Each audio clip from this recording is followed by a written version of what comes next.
will have 15 minutes in which to present their case. The appellant may reserve up to 5 minutes for rebuttal. If you're the appellant and you wish to reserve that time, please let me know when you come up to the podium. I'm keeping track of the clock and will let you keep you apprised of the passage of time. We are being visually and audibly recorded to be posted online, so try to stay behind the podium as much as possible. I don't think we'd be using children's names in this. It's an adult child, if anything, so I'm not going to have an issue with that. But we have read your briefs and we are ready to proceed when you are. Thank you. Is it okay if I bring some water? I seem to be a little dehydrated tonight. Is that right? If you need some water, you can have some water. We want to be able to understand you.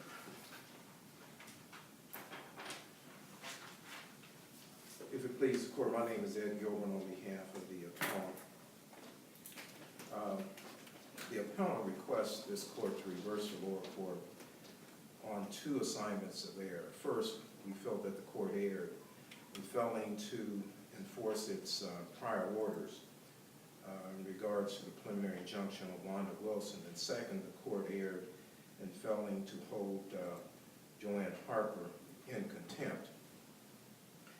And I know the court has read the briefs. I just want to say a couple things in regards to this industry. SandiCare is a home health care industry, and it's a small company, and the general pattern in this industry is to sign non-compete clauses. Ms. Wilson did sign a non-compete clause and was given consideration for that on June the 8th, 2015.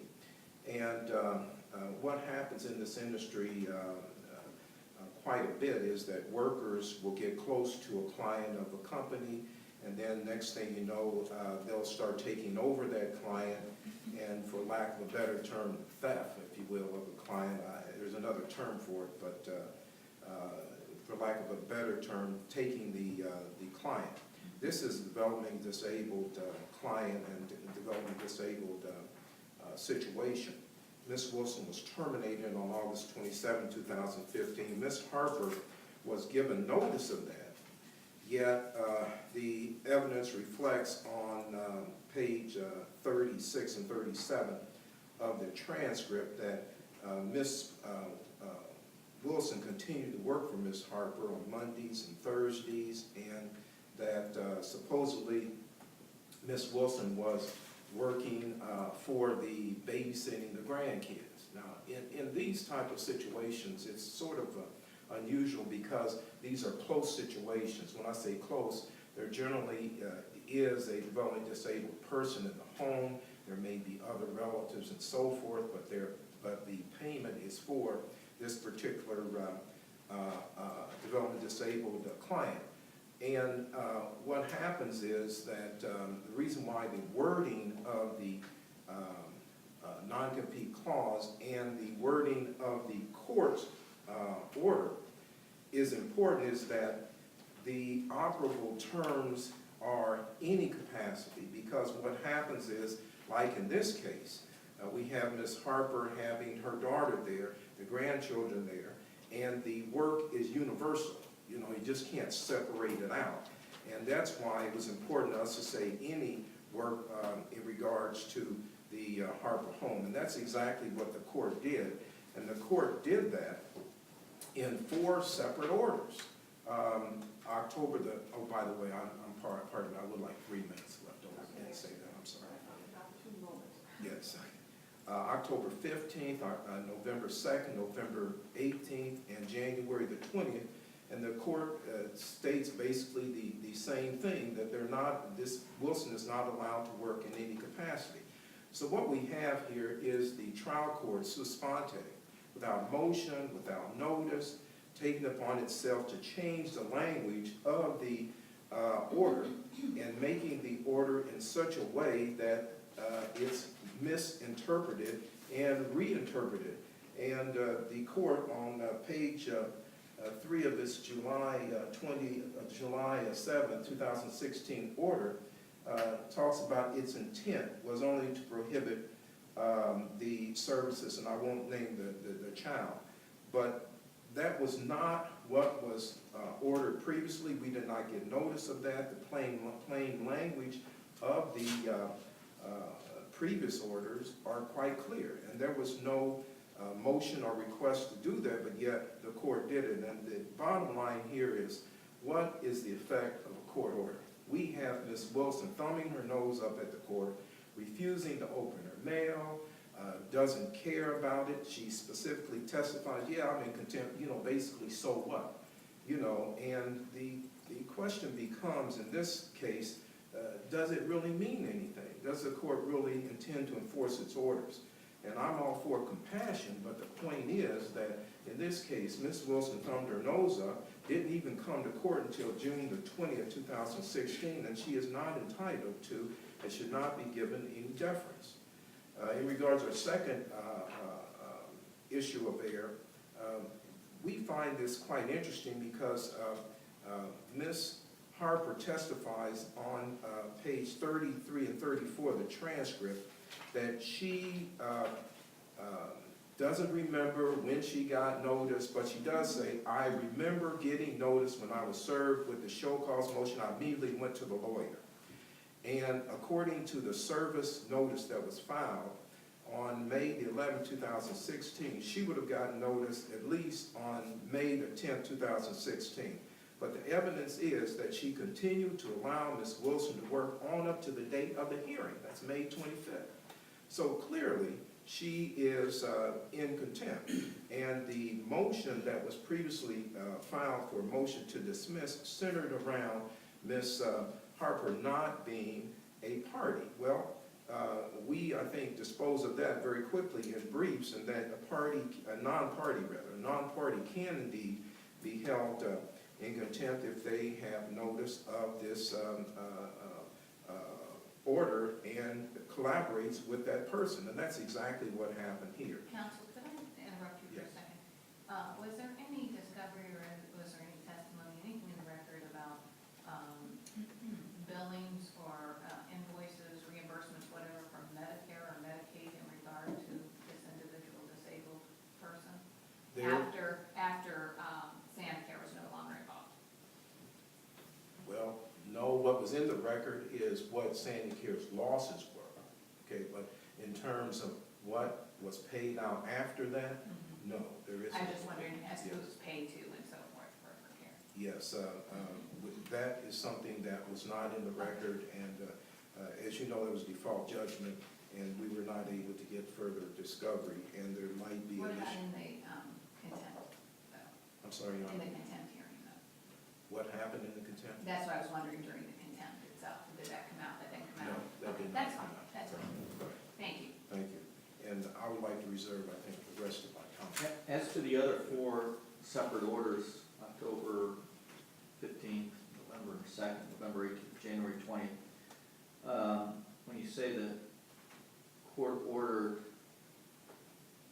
that Ms. Wilson could not work in any capacity, was it that brief? I know I could check it, but was there anything following those terms, any capacity, such as in any capacity in the healthcare field, or did she limit the words any capacity in any such way No. by the words that follow? Yeah, and this was what was straight through all of the orders. Effective date of this filing, where Ms. Wilson is permanently enjoined from, we had TROs and then we had a temporary restraint, but it was still the same language, enjoined from working in any capacity for the client, Joanne Harper, and or her daughter, or any agency or individual that is current, that is a current or past client of SandiCare Inc., or by soliciting or otherwise engaging, otherwise encouraging the termination or transfer of the client's services from SandiCare Inc. That was the language straight through. I'm just thinking, to limit it to in any capacity, don't you think that's overly broad? Well, it wasn't objected to, and she chose not to show up, and there was no request that it be limited in any way. There was no motion filed saying, Your Honor, that's overly broad, let's rethink this, there's new evidence or anything. None of that. It was just sua sponte, boom, done. And our is that, we should have had an opportunity to explain to the court why that language was necessary. And just to sua sponte do it and identify or reinterpret that language just from the bench, so to say, that is, in our view, just not fair to us. I think we have a right to raise objection to that. We should have a right to have a hearing on that. We should have a right to explain why that language is necessary for this industry and particularly for this company. That's what we're saying was inappropriate. Was Ms. Harper was never a client of SandiCare, correct? Well, technically, well, yes and no. Ms. Harper signed everything for her daughter, if you will. And because of HIPAA and all that, I can't get into the particulars of the daughter. I got it. But she handled all the particulars for her daughter. Thank you. And I would like to reserve the rest of my time. Thank you.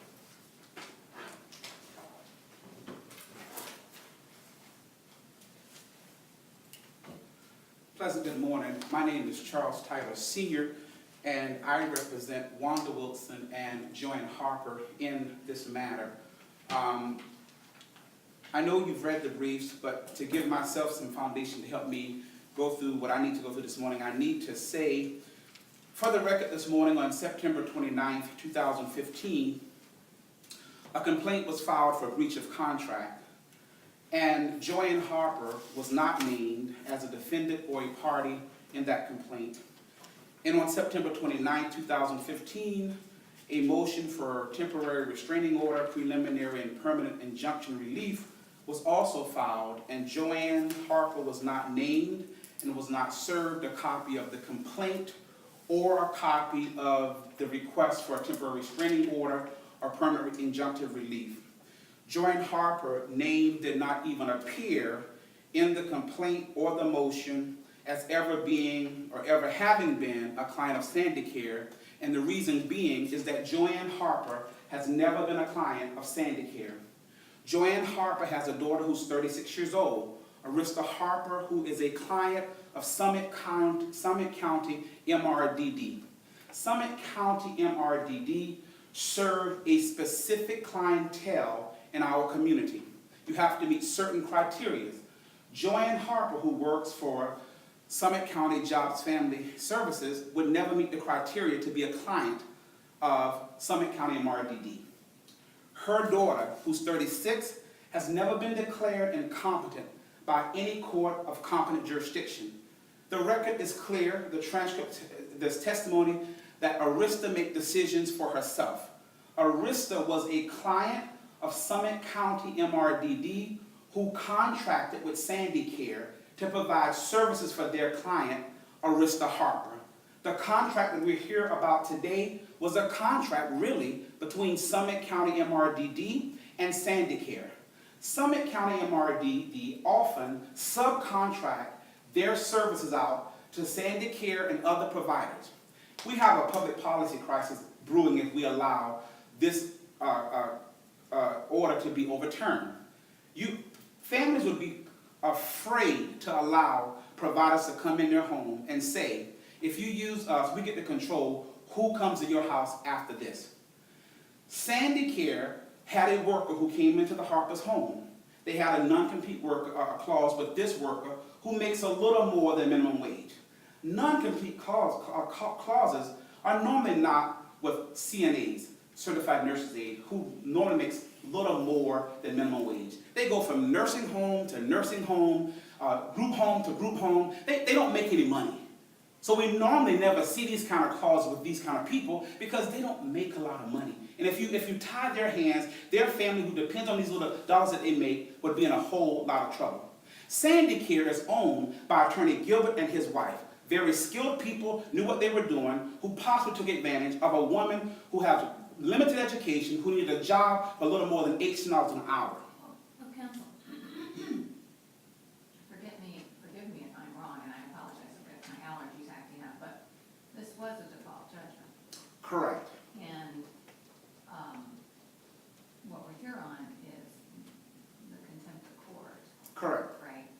And so it sounds to me like you're trying to re-argue the default judgment say that the underlying agreement was invalid.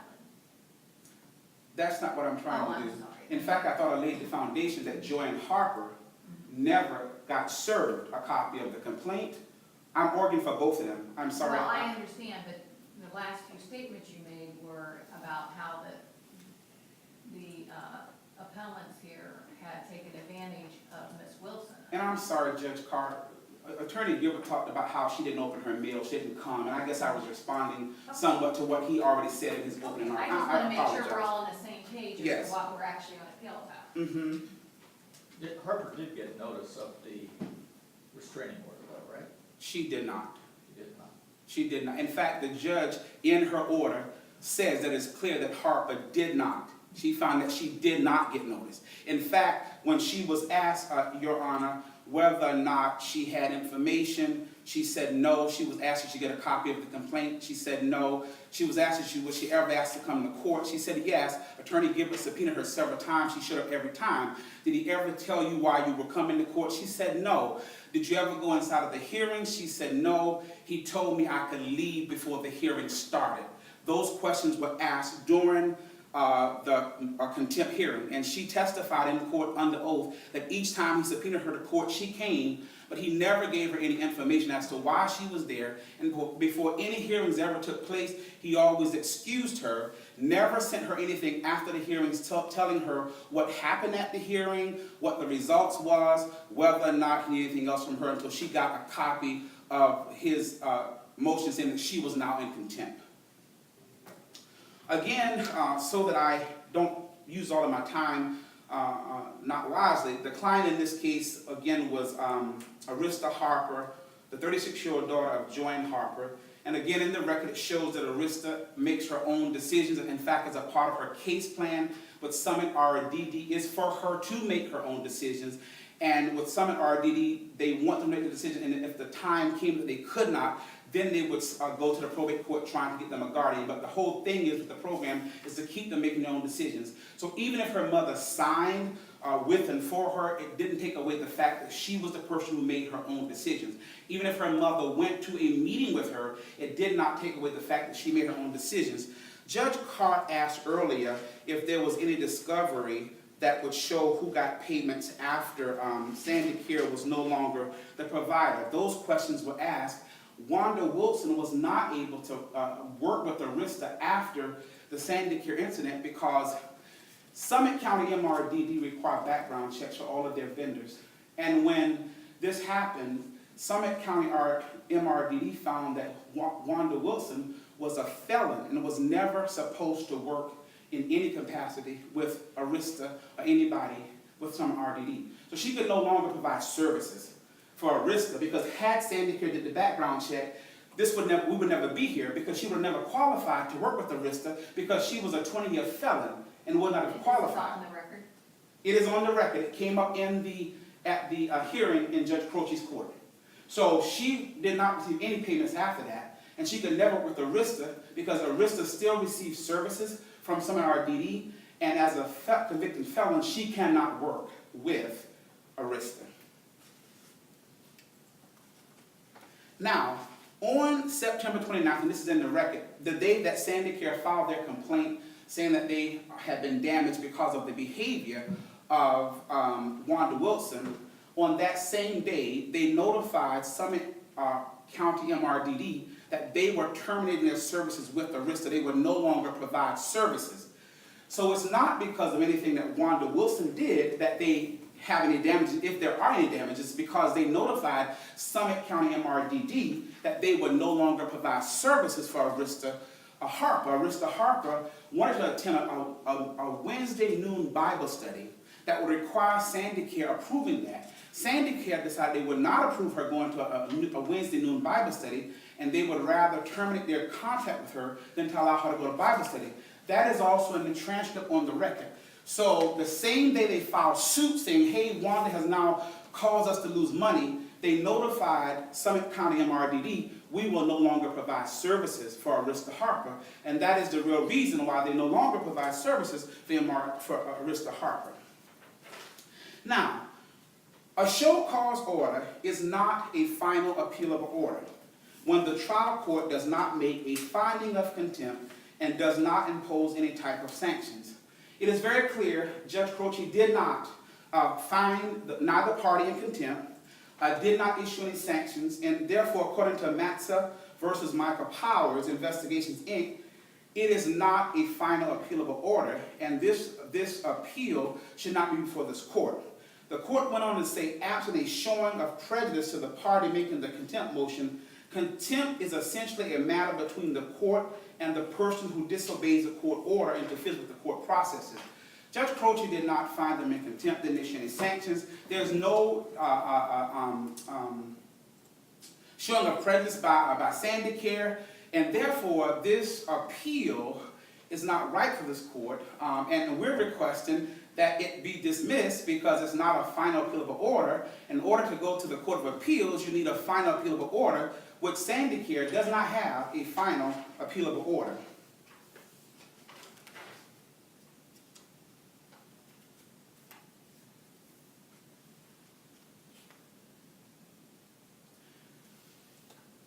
It's also on the record that I think it was in August of 2015, SandiCare took Arista Harper home after they're providing her services, and Wanda Wilson was at the Harper's home caring for Joanne Harper's grandchildren.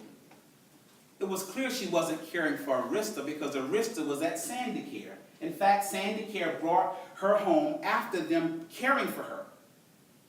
And that's when they found Wanda there caring for the grandchildren.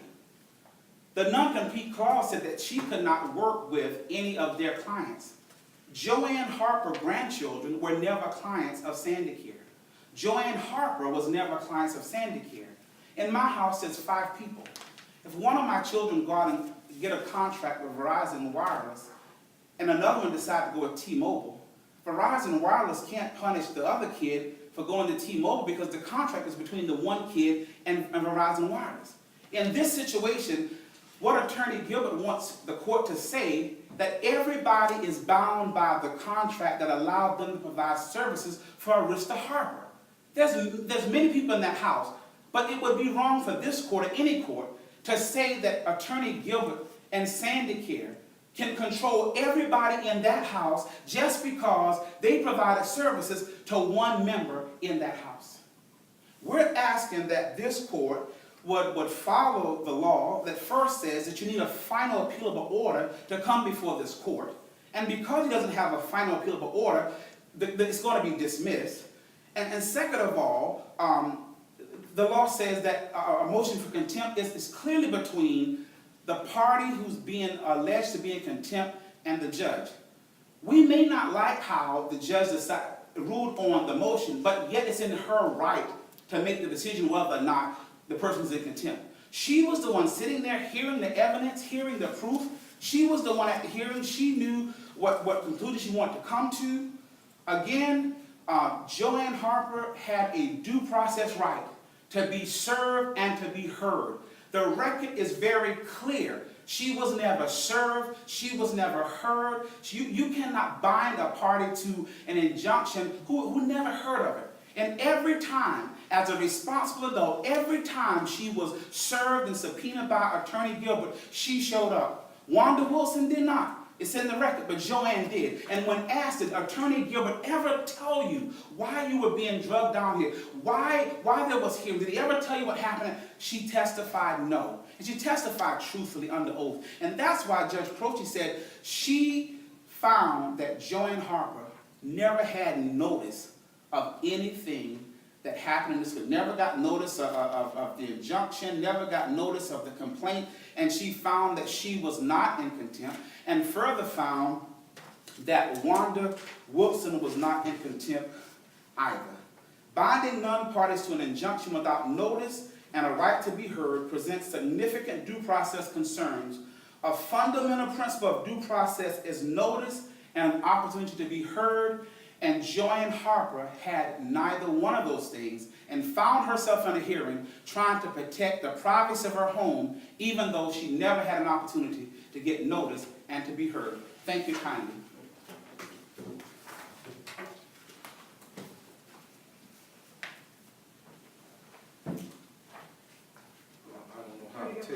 just under 5 minutes. Yes, I guess we're bad people because we have a business, I don't know, but I think I spoke to this in my initial presentation, I'll speak to it again, and that is that you'll find, and I urge you to look at the trial transcript from pages 33 through 37, you will find that Mrs. Harper, we got it highlighted in our brief as well, indicates in there she doesn't remember when she got service, she doesn't know.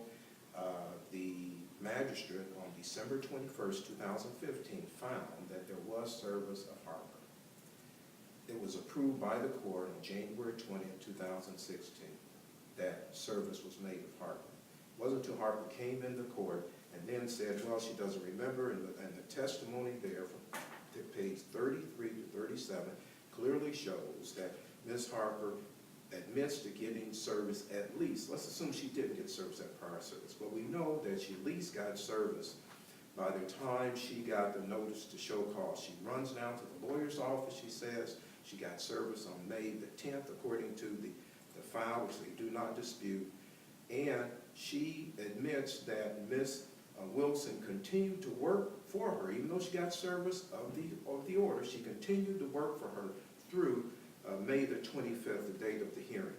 And so, you know, even if Ms. Harper didn't get prior service there, she certainly got service during that window of time from the 10th to the 25th and still ignored the court order.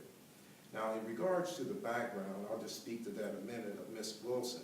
Ms. Wilson, we were not prepared for this thing about Wilson not having a proper background check or having a felony. We weren't prepared for that, and we would have brought out a file that showed that, in fact, it's required that everybody have a background check, as did Wilson have a background check, and she cleared the background check that was turned over to this office. So that was something that came up, and our records show that she did clear background. For what that's worth, that's not the issue today, but I wanted to speak to that. Now, in regards to this not being the final pillable order, I urge you to look at page 4 of the July the 7th, 2016 order, which we appeal from. And the court specifically say there is no just reason for delay. Not only that, we briefed this very thoroughly in the court down below. And Mr. Tyler's of the opinion that, you know, if you're not a party, then you cannot be held in contempt, even though you collaborate with the person that is a party. That's simply not the law. You can, in fact, be held in contempt. We briefed that very thoroughly. That's in the record. And indeed, SandiCare is entitled to a fine, entitled to payment of attorney fees and so forth in regards to the contempt. So we are, in fact, harmed, not to mention the loss of money. So our position is that this court sui sponte, changing the wording of the order and then finding Harper that was not in contempt is simply an abuse of discretion. We ask this court to reverse the same. Thank you very much. Thank you both for your presentations today. The court will take the matter under advisement and issue a written decision which will be held on both sides, as well as posted to our website and that of the Supreme Court. Thank you very much.